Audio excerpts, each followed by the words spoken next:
At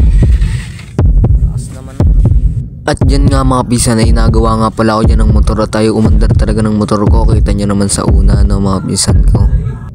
At dyan nga mga pisan ko ay binaklas ko na ang mga gilid niyan. At dyan nga mga pisan ay tinulungan na ako dyan ni Kuya Moy. At para mabilis na mga pisan. At dyan nga mga pisan ay ilang padyak ako diyan mga pisan at ayaw talagang umandar.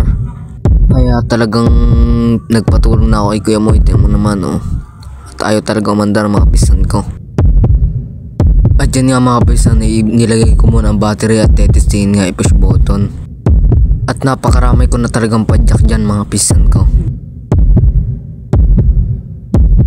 At dyan nga mga pisan ay aandar na nga pala dyan. Tingnan nyo mga pisan.